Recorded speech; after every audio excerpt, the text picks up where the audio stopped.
আপোনাৰো skin dry হৈ থাকে নেকি? ছালবোৰ শুকাই থাকে নেকি? যিবোৰ মানুহৰ স্কিন ড্ৰাই থাকে বা ছালবোৰ শুকাই থাকে তেওঁলোক মানুহৰ বয়সৰ চাপ বহুত জলদি পৰা দেখা যায় কাৰণ তেওঁলোকৰ ৰিংকলবিলাক বহুত সহজেই দেখা পায়। সেইকাৰণে আপুনি যদি নিজৰ স্কিনৰ যত্ন নলয় তেতিয়াহ'লে আপুনিও এই সমস্যাত বহুত জলদি ভুগিব পাৰে। নমস্কাৰ, মই ডক্টৰ হিৰজ্যোতি ডেকা। আপুনি যদি এই চেনেলটো এতিয়ালৈ ছাবস্ক্ৰাইব কৰা তেতিয়াহ'লে ছাবস্ক্ৰাইব কৰি লওক কাৰণ এই চেনেলটোত আপোনাৰ বাবে হেল্ডি ভিডিঅ'বোৰ আহি থাকে। আজি আমি এই ভিডিঅ'টোত জানিম আপুনি ৰাতিপুৱাৰ পৰা ৰাতিলৈ আপুনি নিজৰ স্কিনখনৰ কেনেকৈ যত্ন ল'ব পাৰিব আৰু তাৰ কাৰণে কি কি প্ৰডাক্ট ইউজ কৰিব পাৰিব। এই ভিডিঅ'টো একেবাৰে স্পন্সৰ্ড নহয়। মই যি প্ৰডাক্টৰ কথা ক'ম তাৰ লিংক ডিছক্ৰিপশ্যনত দি দিম। আপুনি সুবিধা হিচাপে তাৰ পৰা অৰ্ডাৰ কৰি ল'ব পাৰে। এই ভিডিঅ'টো মহিলা আৰু পুৰুষ দুয়োটাৰ কাৰণে ইউজফুল হয়। ড্ৰাই স্কিনৰ সমস্যা আপোনাৰ তাত কিহৰ কাৰণে বেছি হ'ব পাৰে? নাম্বাৰ 1, জেনেটিক কাৰণ। কিছুমান মানুহৰ জন্মগতভাৱে ড্ৰাই স্কিনৰ সমস্যা বহুত বেছি দেখা যায়। নাম্বাৰ 2, কিছুমান মানুহৰ থাইৰয়ডৰ প্ৰব্লেম, কিডনিৰ প্ৰব্লেম আৰু পিম্পলছ আৰু যদি ব্লাড প্ৰেছাৰৰ কাৰণে কিছুমান মেডিচিন খাই আছে সেই মেডিচিনবোৰো আপোনাৰ ছালবিলাক শুকাই পেলাব পাৰে।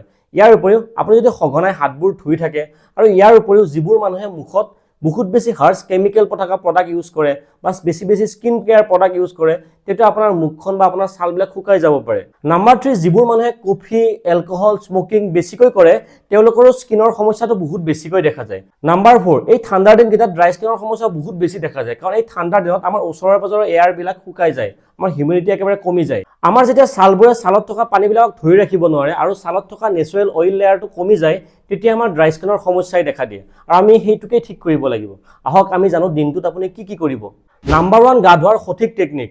আপুনি যেতিয়া গা ধুব যাব তাৰে 10-15 মিনিট আগতে আপুনি গোটেই গাটোত ভাৰ্জিন কোকোনাট অইল গোটেই গাটোত লগাই লওক। আপুনি যদি তেনেকুৱা কৰে আপোনাৰ যিটো নেচাৰেল অইল বেৰিয়াৰ আছে সেইটো প্ৰটেক্ট থাকিব আৰু তেতিয়া আপোনাৰ কি হ'ব, আপুনি গা ধোৱাৰ সময়ত আপোনাৰ চাবোন আৰু পানীয়ে আপোনাৰ নেচাৰেল অইল বেৰিয়াৰটো গুচাব নোৱাৰিব, আপোনাৰ ছালখন শুকাই নাযাব।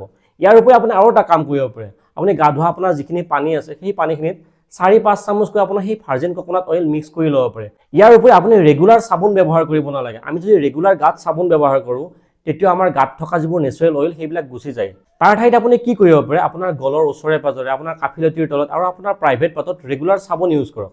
কিন্তু আপুনি নিজৰ গাত সদায় চাবোন লগাব নালাগে। আপুনি সপ্তাহত যদি এদিন বা দুদিনো লগায় তেতিয়াও আপোনাৰ কাৰণে যথেষ্ট কাৰণ আমি যদি পানীৰেও গা ধোঁ আমাৰ 90% আমাৰ বডিৰ লেতেৰাবিলাক চাফা হৈ যায়।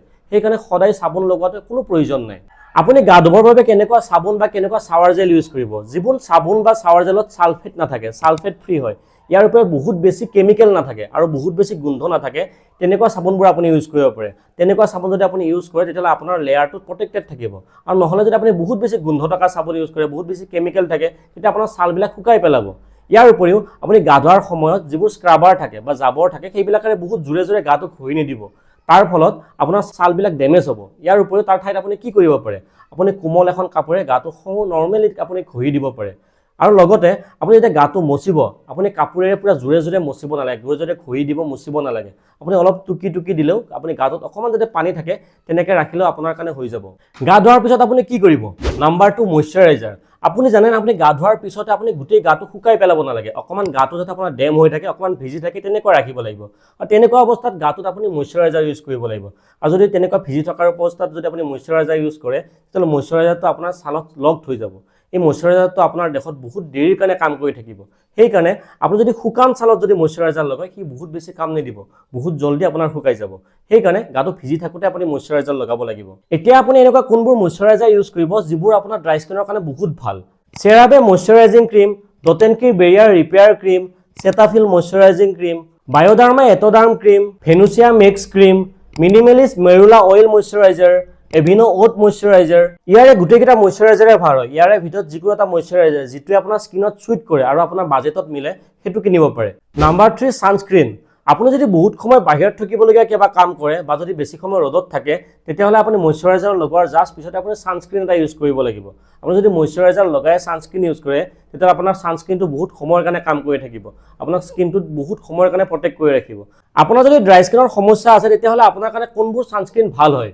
এপিছফ্ট AC hydrating sunscreen, Cetaphil sunscreen, Dr Sheth's ceramide and vitamin C sunscreen, minimalist SPF 50 sunscreen, Bioderma SPF 50 sunscreen, Lakme 925 sun expert cream, Foxtale SPF 50 sunscreen. ইয়াৰে গোটেইকেইটা ছানস্ক্ৰীনেই ভাল হয়। ইয়াৰে ভিতৰত আপুনি যিকোনো এটা আপোনাৰ যিটো বাজেটৰ ভিতৰত আহে আৰু আপোনাৰ স্কিনত শ্বুট কৰে সেইটো আপুনি কিনি ল'ব।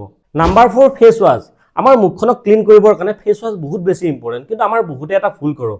আমি দিনটোত কমচে কম 2-3 বাৰ ফেচ ৱাছ কৰোঁ। আপুনি যদি তেনেকুৱা বাৰে ফেচ ৱাছ ইউজ কৰে তেতিয়াহ'লে আপোনাৰ স্কিনখন আৰু বেছি ড্ৰাই হ'ব আৰু স্কিনখন বেছি শুকাই থাকিব। তাৰ ঠাইত আপুনি গধূলিৰ সময়ত যদি এবাৰ ভালকৈ ফেচ ৱাছ কৰে তেতিয়াও আপোনাৰ কাৰণে যথেষ্ট, কাৰণ দিনটোত লাগি থকা আপোনাৰ মুখত যিবোৰ ধূলি বালি থাকে সেইবোৰক আপুনি গধূলিৰ সময়ত এটা ভাল ফেচ ৱাছ যদি ইউজ কৰে তেতিয়া আপোনাৰ কাৰণে বহুত বেছি কাম দিব। আৰু আপুনি ৰাতিপুৱাৰ ভাগত ফেচ ৱাছ কৰাৰ কোনো প্ৰয়োজন নহয়, আপুনি যদি চাফা পানীৰে মুখখন ভালকৈ ধুই দিয়ে তেতিয়া আপোনাৰ মুখখন চাফা হ'ব।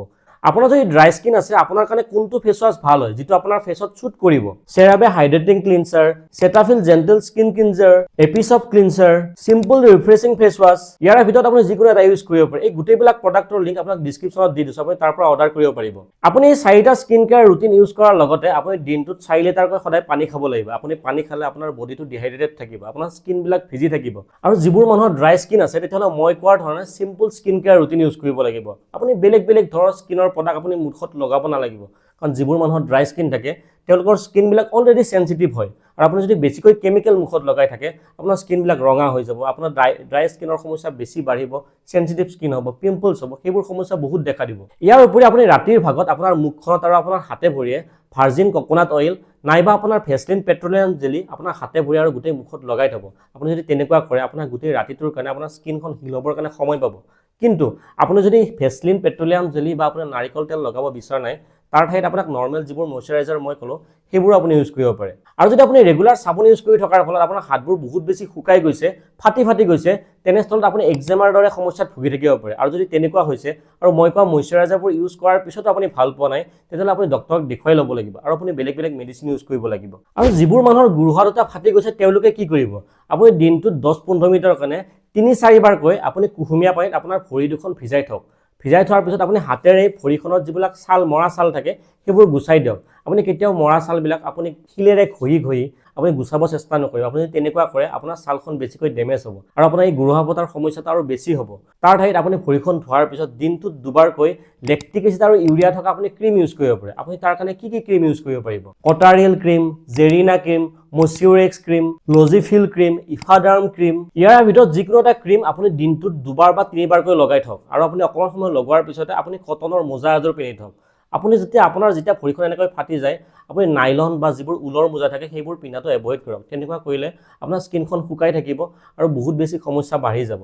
সেইকাৰণে আপুনি কটনৰ মোজা ব্যৱহাৰ কৰক। আৰু আপুনি ৰাতি শোৱাৰ সময়তো তেনেকৈ ক্ৰীমটো লগাই কিনে আপুনি কটনৰ মোজা ব্যৱহাৰ কৰক। আৰু আপুনি চেণ্ডেল পিন্ধাৰ ঠাইত আপুনি বেছি সময় আপুনি জোতা পিন্ধি থাকক। আপুনি এনেকৈ ক্ৰীমটো লগাই থকাৰ পিছত 2 সপ্তাহৰ পিছত আপুনি ভাল ৰিজাল্ট পোৱা আৰম্ভ কৰিব। আৰু যেতিয়া আপোনাৰ পুৰা ভাল হৈ যাব তাৰপিছত আপুনি আপোনাৰ গুৰুহাটো সেই নৰ্মেল যি আপোনাৰ গাত আৰু মুখত মইশ্চাৰাইজাৰ লগাই আছিল সেই একেই মইশ্চাৰাইজাৰো আপুনি ইউজ কৰিব পাৰিব। আপুনি যদি আপোনাৰ হেল্থৰ বিষয়ে জানি ভাল পায় তেতিয়াহ'লে মোক আপুনি ইনষ্টাগ্ৰামতো ফ'ল' কৰিব পাৰে, ডক্টৰ হৃদয় ডেকা। আপোনাৰ যদি স্কিন কেয়াৰৰ বিষয়ে এই ভিডিঅ'টো ভাল লাগিল তেতিয়াহ'লে ভিডিঅ'টো লাইক কৰি চেনেলটো ছাবস্ক্ৰাইব কৰিব। আৰু এনেকুৱা ধৰণৰ ভিডিঅ'লৈ আগলৈও পাই থাকিবৰ কাৰণে চেনেলটোত নটিফিকেশ্যনটো অন কৰি ৰাখিব।